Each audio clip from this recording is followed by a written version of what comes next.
요즘과 같은 저금리 시대, 합리적인 중금리로 최근에 많은 관심을 받고 있는 게 바로 P2P 투자입니다. 그래서 이 방법에 대해서 자세한 이야기 나눠보도록 하겠습니다. 코리아 펀딩의 진창성 이사님과 함께하죠. 안녕하세요. 예, 안녕하세요. 네, 반갑습니다. 예, 반갑습니다. 자, 저희가 이 방법에 대해서 많은 분들이 모르셔서 하나하나 차근차근 알려드리는 시간 갖고 있는데 여전히 P2P 금융 투자에 대해서 모르시는 분들 많은 것 같습니다. 자세하게 오늘도 알려주실 거죠? 네, 제가 P2P 대출에 대해서 아직 잘 모르시는 분들 위해서요. 오늘 제가 좀 자세히 알려드리도록 하겠습니다. 알겠습니다.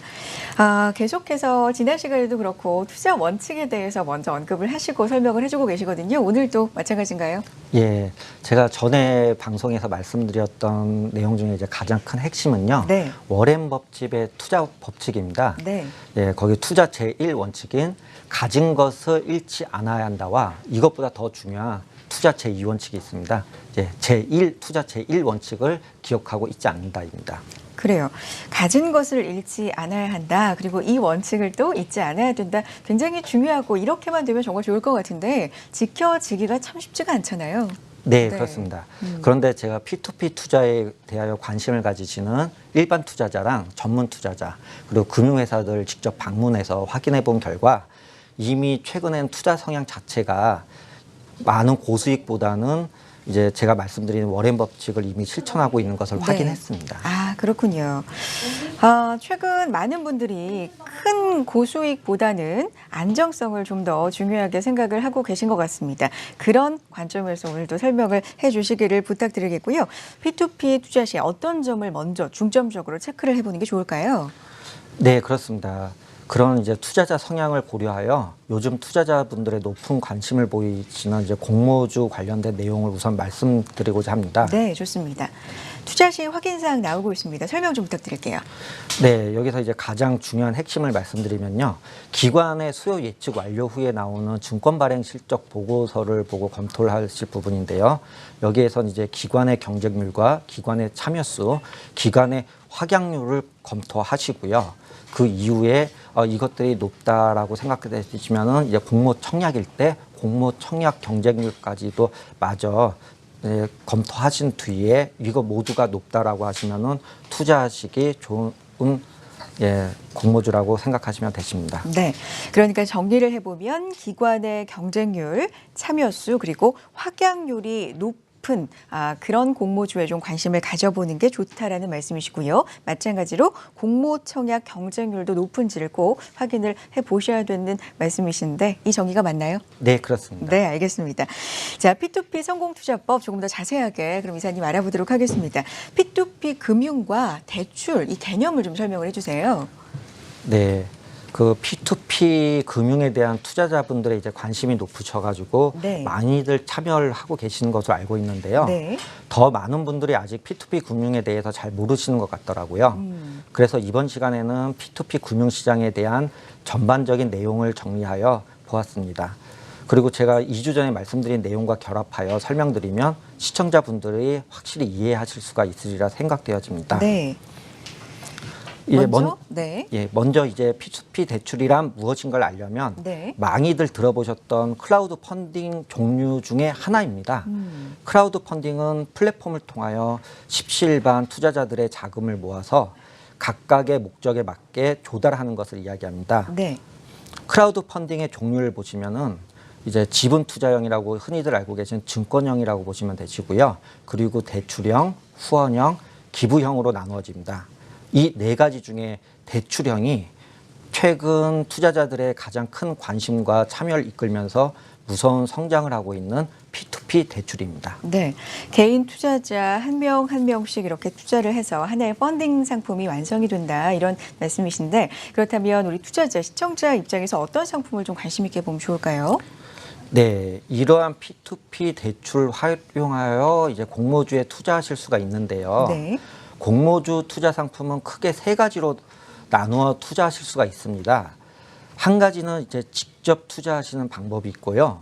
나머지 두 가지는 P2P 대출 플랫폼을 이용하여 투자하시는 방법이 있습니다.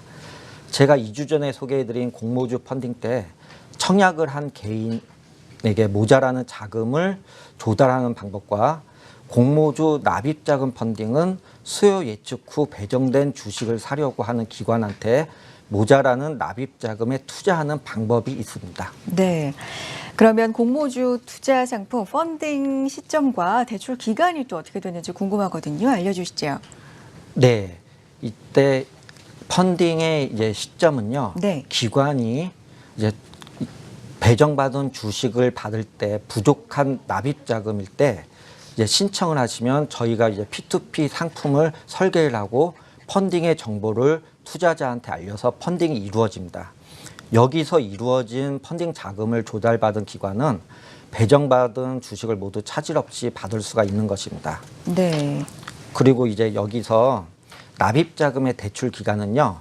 납입일 때 펀딩 자금이 들어가고 이후에 회사가 상장을 하면 현금 유동성이 증가하여 원금과 이자를 받으실 수가 있습니다. 그렇군요. 위험한 부분이 없는지 또 안전하게 투자를 하셔야 되기 때문에 그 부분을 체크해 드리는 게 또 굉장히 중요하거든요, 이사님. 어떤 부분을 좀 안전하게 위험한 부분이 없는지 확인을 해야 되는지 소개를 해주세요. 예, 여기서 투자 시의 위험과 안전의 범위를 체크하시는 포인트는요. 네. 예, 시초가가 90%에서 200%에서 이제 200%까지니까요. 여기에서 시작되어 시장가는 플러스 마이너스 30%이기 때문에 확정된 공모가가 10,000원일 때 네. 시초가는 최저 9,000원에서 20,000원에서 이제 시작되어서 이제 시장가에서는 최저 6,300원에서 26,000원에 마감되기에 대출 금액이 공모가의 몇 %인가를 확인하시어 리스크를 체크하시면 됩니다. 만약에 이제 예를 들어서요. 네. 공모가가 이처럼 예를 든 10,000원일 때 대출 금액이 5,000원 정도면 예, 그 최저 금액이 시장가에서 6,300원을 기록하기 때문에 투자 시기에 적정한 범위에 들어간다고 생각하시면 되고요. 그리고 만약에 대출 금액이 7,000원의 대출이 실행이 되면은 대출자가 개인인지 기관인지를 확인하시고 대출자의 또 다른 정보를 꼼꼼히 살펴보시는 것이 투자하시는 요령이라고 말씀드리겠습니다. 알겠습니다. 자, 오늘 시간 통해서 P2P 대출이 무엇인지 조금은 알게 된 것 같은데 마지막으로 P2P 대출 시장 이 성장 가능성에 대해서 어떻게 보십니까? 예, P2P는요. 네. 피어 투 피어로 이제 개인과 개인의 연결을 뜻하면서요. 네. 개인 하나하나가 모여서 만든 집단과 집단의 연결을 의미하고 있습니다. 다시 말해서 투자자 개개인의 집단과 대출자 개개인의 집단적인 정보를 하나의 플랫폼을 통해서 서로 응시하여 투자와 대출을 동시에 할 수 있는 새로운 플랫폼입니다. 제가 방금 새로운 플랫폼이라고 했지만 이미 2005년 영국에서는 조파닷컴이 시작되었고 미국의 랜딩클럽과 중국 등에서는 크게 성장한 P2P 대출 사이트인 2014년과 2015년에서는 이제 미국 나스닥의 이 P2P 대출 사이트가 상장이 되었으며 이런 대출 사이트들은 수조 원의 시가총액을 인정받고 있습니다. 네.